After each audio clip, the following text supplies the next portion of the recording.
What up, yo? It's Mr. Crack representing Hartford, Connecticut. And make sure you subscribe to my page on YouTube, Mr. Crack 15. Yeah, that's how it's going down. And this is my new mixtape blog.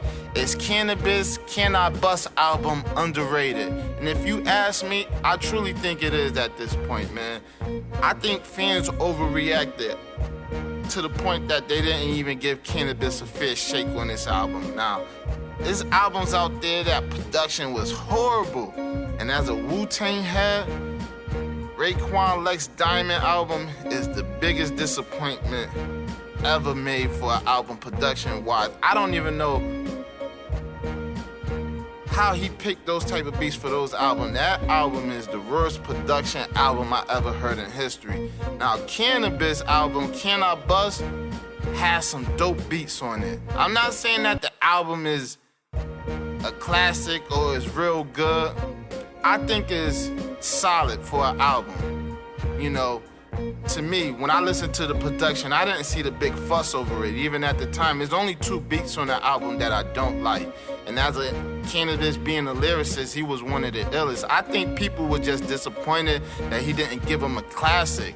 But it's not easy to produce a classic. You know, there's a lot of albums that come out that's not classics at all and stuff. But they still solid albums. They're good albums.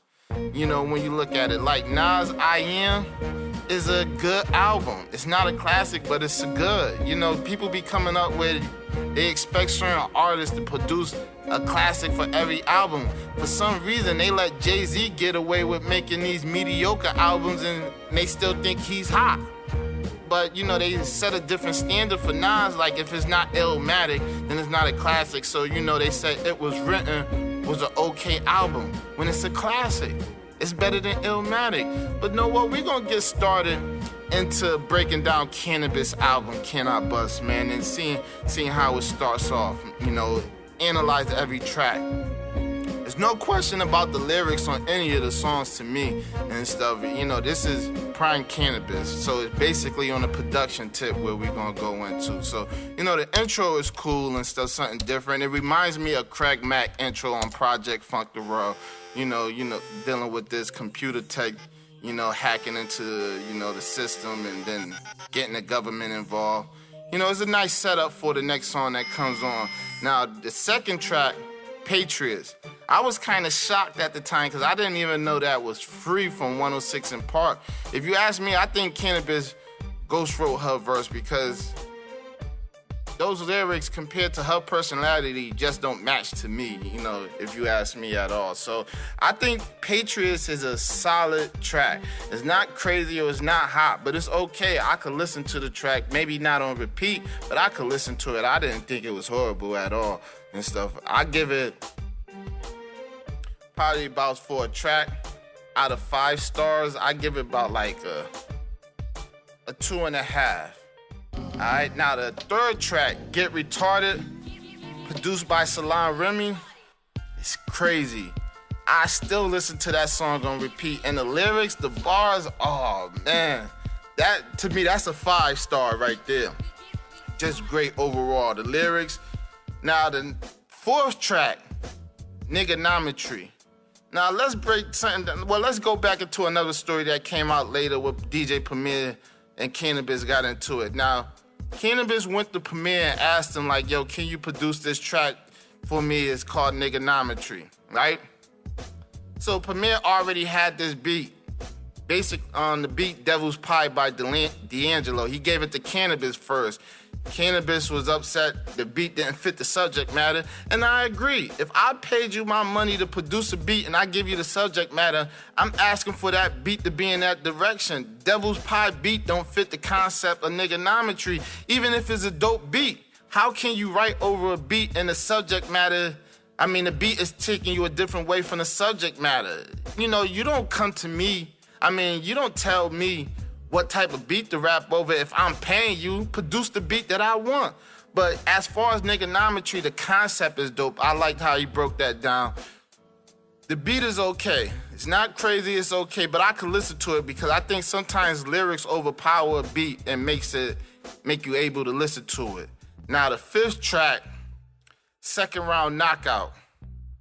one of the best diss tracks of all time, man. I don't know, I probably have it in my top 5, but I had to review it. You know, Hit 'Em Up is my #1 diss track because it was just brutal how he did Biggie. But Second Round Knockout, top 5, it could be in my top 10 and stuff. I don't know all the diss records I love off top of the head.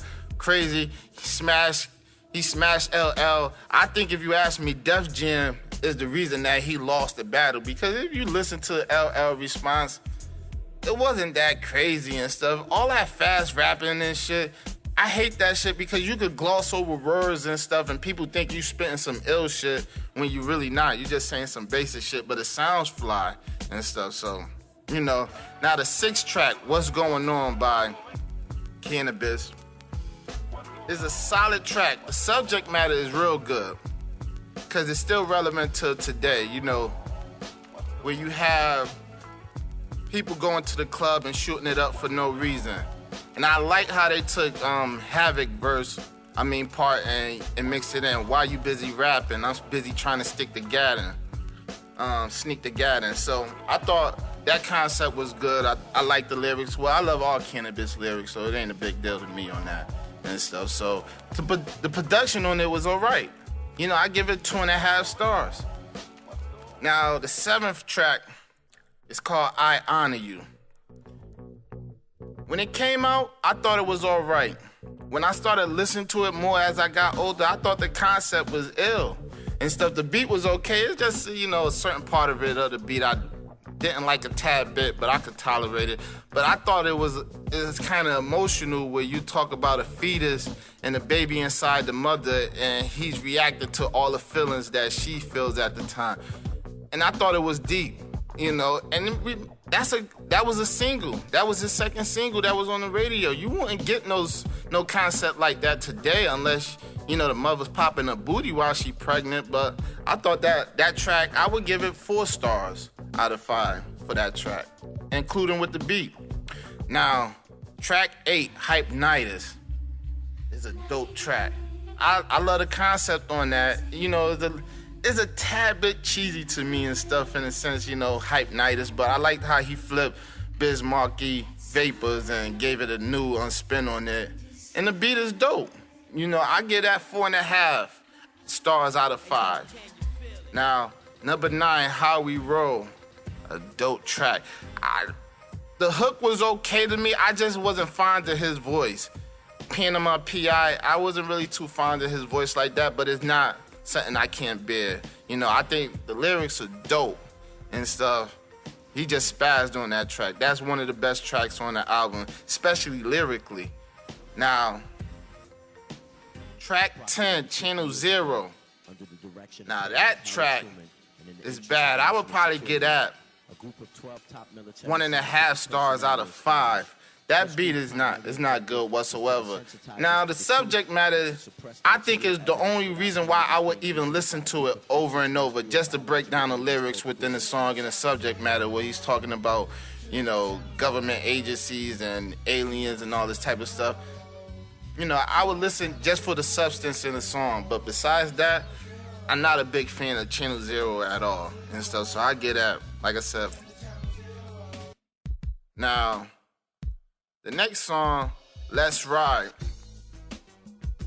it's an okay track. Actually, I mean, it's a good track, my fault. I'm thinking of the beat in my head. It's an okay, I mean, it's a good track. I know I'm messing up. Maybe it's okay, but I think it's good. It's a relax and just ride to the beat and stuff. You know, Canibus rapping is always good on this album. You know, I would give this track like 4 stars because it's mellow. Now, track 12 is probably the best song on the album, Buckingham Palace. That track is crazy, the bars and everything, like, whew. That track right there is 5 stars, man. This probably could be 6 stars, man, the way he spazzed on it. And that beat right there is crazy. I don't know, nobody could deny that track. That's one of the best tracks on the album. Now, track 13, Rip Rock. Garbage. I hate, me personally, I hate rock and roll tracks fused in with hip hop tracks, man. I just don't like it. I didn't even get into Run DMC when they first did Rock This Way. I'm just not fond of rock and roll music at all, man. It's just, to me, it's just a bunch of loud music and screaming. Maybe, you know, other people that listen to it can find a talent in it. You know, they don't like, a lot of them don't like hip hop, but rock and roll is just a bunch of loud music and screaming. I never got into it. Now, there's some tracks that I do like from rock and roll artists. I'm not gonna lie. It's probably like 2 tracks that I like, but I'm just not fond of it. So I don't like it fused in with hip hop at all, man. So this track right here, I don't even know why he picked this, you know, at all. I would have just threw this beat away. I wouldn't even waste my time, man. I would have skipped it. I would have did to Wyclef what Big Daddy Kane did to Easy Mo B with the Warning beat. I would have told them to skip it. And they asked me, are you sure? I would have told them like Big Daddy Kane told Easy Mo B, next track. Skip it. But this beat is just garbage. I don't even remember the lyrics on it. The substance don't even. This is a prime example where no matter what you say on the beat, the song is garbage no matter what, because the beat is horrible. So I can't even listen. I don't even think I listened to it 2 times. And I've been listening to this album for years.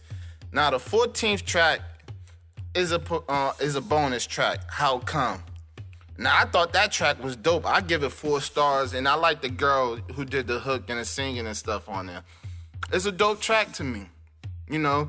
So when you go back and analyze the album, I think that it's a solid album. It deserves 3.5 that it got in the source. Possibly, I'll give it 4 mics because the substance overpowered the beats a lot on this album. But it's not a bad album. It's nowhere near Nas Nostradamus horrible and stuff. It's not even nowhere on that level. It's nowhere near Raekwon Lex Diamond album.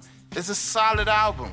It depends. So for fans to trash the album, make it seem like it's the worst album ever, if you ask me, maybe Def Jam was behind that propaganda that destroyed Canibus' career at the time since he was beefing with LL. You know, if you expected a classic, then yeah, you would be disappointed. But if you give it for the face value that it is, it's a solid album. There was no reason to destroy Canibus' career over it. But, you know, and plus he's a lyricist. He needs an executive producer to look over the album, and that's where, you know, I don't know why he signed with Wyclef or, you know, dealt with him. To me, I thought he would have been perfect with RZA, DJ Premier at the time. You know, somebody that can structure the album the right way and stuff and pick the beats for him. Because you give Canibus any beat, he's going to rap. You know, he's going to get ill. So, you know what? All y'all, you let me know your opinion on the album. Let me know what you think. You know, make sure you subscribe to my YouTube page, Mr. Crack 15. I know y'all going to hear it on the mixtapes. You know, hit me up and let me know what y'all think of it. And that's it. 1.